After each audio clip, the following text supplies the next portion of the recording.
Hello students, देखिए आज जो है हम आपके लिए टॉपिक लाए हैं परीक्षा की दृष्टि से 12th बायो का चैप्टर फर्स्ट में जीवों में जन्म। इसमें आपका टॉपिक है निषेचन। जिसको अपन फर्टिलाइजेशन कहते हैं और युग्मक संलयन भी इसको कहा जाता है और जनरली इस पर प्रश्न परीक्षा में पूछा जाता है। आप लोगों को जो है बिल्कुल तरीके से इस पर समझ में आएगा। आप चैनल को सब्सक्राइब करें, लाइक करें, शेयर करें और बेल नोटिफिकेशन बेल ऑन करें। ओके, देखिए निषेचन क्या होता है। निषेचन नर युग्मक और मादा युग्मक के संलयन माने होता है मिलना के फलस्वरूप युग्मनज मीन्स जाइगोट निर्माण की क्रिया को अपन क्या कहेंगे, निषेचन कहते हैं। या आप ये भी कह सकते हैं कि दो अगुणित युग्मक के संलयन के फलस्वरूप जाइगोट निर्माण की क्रिया को निषेचन कहते हैं। या ऐसे कह सकते हैं नर युग्मक और मादा युग्मक की मिलने की क्रिया निषेचन कहलाएगी। तो परिभाषा क्या हो जाएगी निषेचन की कि नर युग्मक और मादा युग्मक के संलयन के फलस्वरूप युग्मनज या जाइगोट निर्माण की क्रिया को निषेचन कहते हैं। ठीक है, अब बात आती है कि निषेचन का स्थल कहां होता है, साइट ऑफ फर्टिलाइजेशन। तो देखिए निषेचन का जो साइट है या स्थल है या स्थान है वो डिपेंड करता है निषेचन के प्रकार पर। निषेचन का स्थल किस पर निर्भर करेगा, निषेचन के प्रकार पर निर्भर करता है। अब निषेचन जो है दो प्रकार का होता है। एक होता है इंटरनल फर्टिलाइजेशन और एक होता है आपका एक्सटर्नल फर्टिलाइजेशन, अर्थात बाह्य निषेचन और अंतः निषेचन। ठीक है ना। अब देखिए बाह्य निषेचन क्या है। अब इसमें देखिए, इसको अपन इंग्लिश में कहते हैं एक्सटर्नल फर्टिलाइजेशन, कि जब निषेचन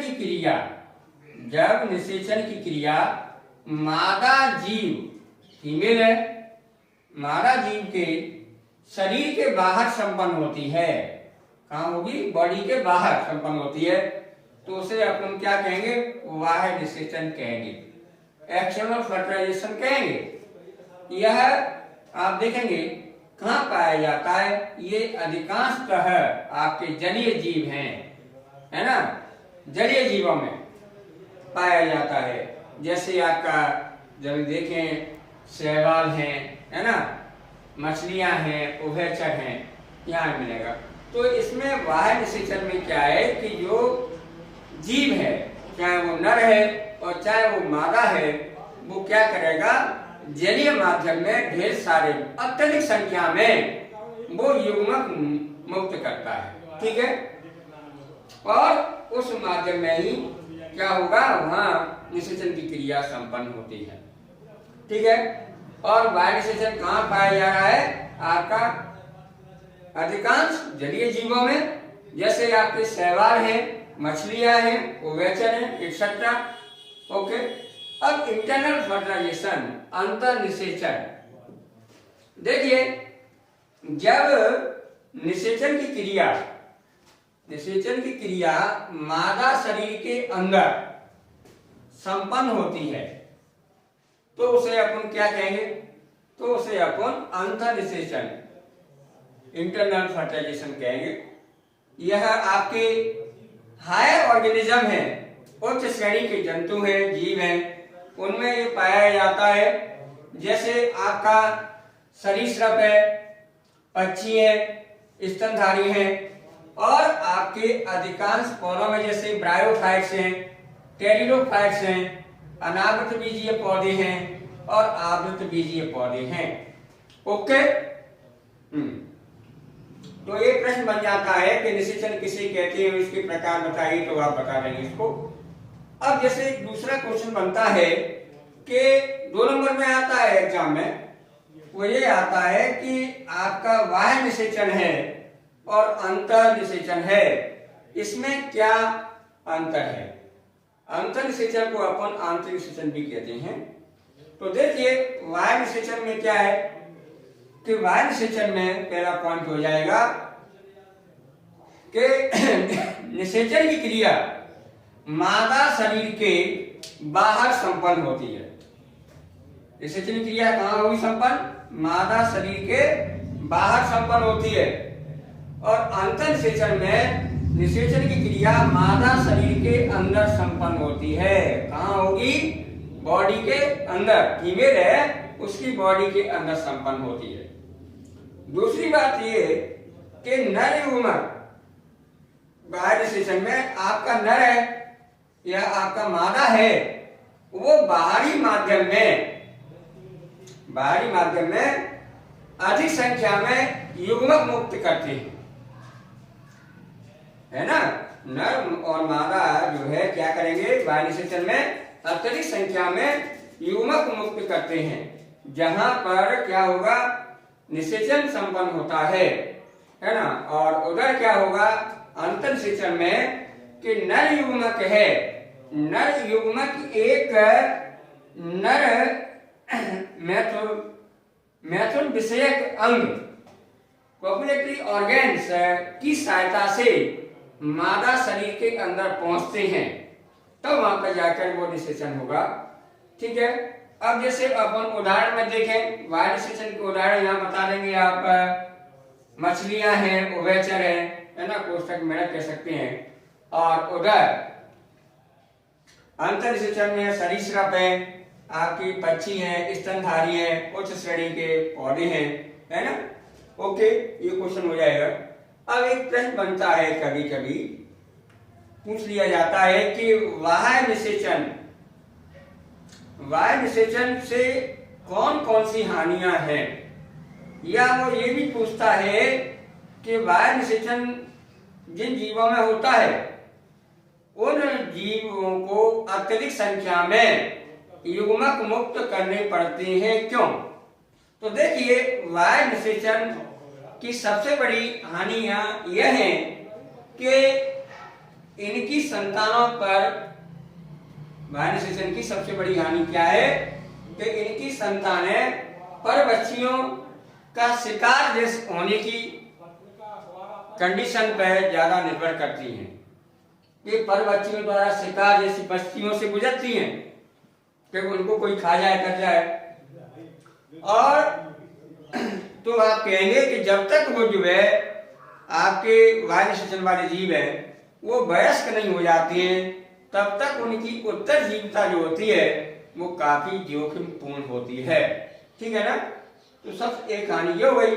दूसरी हानि ये है कि बाहरी माध्यम में युग्मक जो है, बाहरी माध्यम में युग्मक संलयन के अवसर बढ़ाने के लिए, बाहरी माध्यम में युग्मक संलयन के अवसर बढ़ाने के लिए क्या है कि जीवों को अत्यधिक संख्या में युग्मक मुक्त करने होते हैं।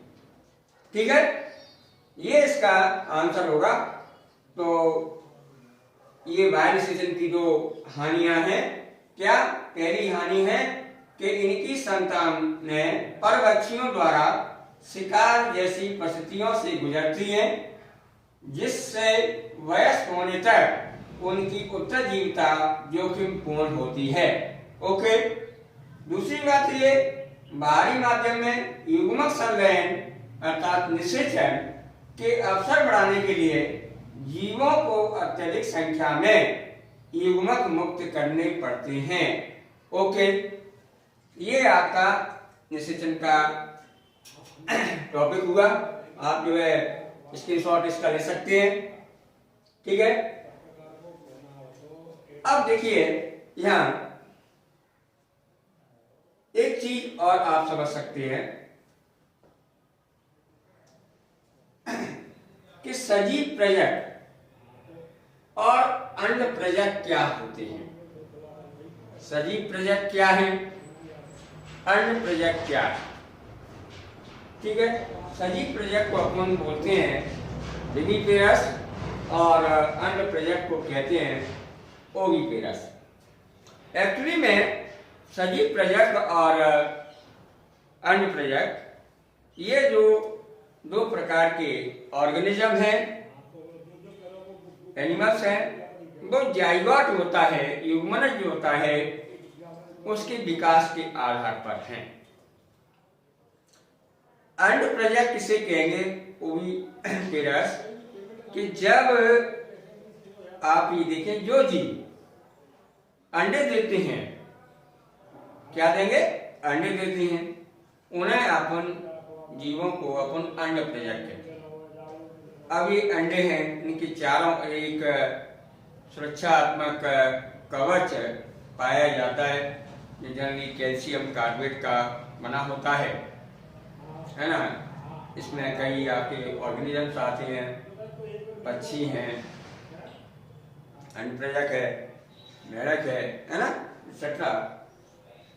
और ऐसे जीव जिनकी मादा एक परिपक्व शिशु को जन्म देती है, उन्हें अपन सजीव प्रजक कहते हैं, या है ना, सजीव प्रजक कहेंगे। जैसे कि सभी जो है आपके स्तनधारी हैं।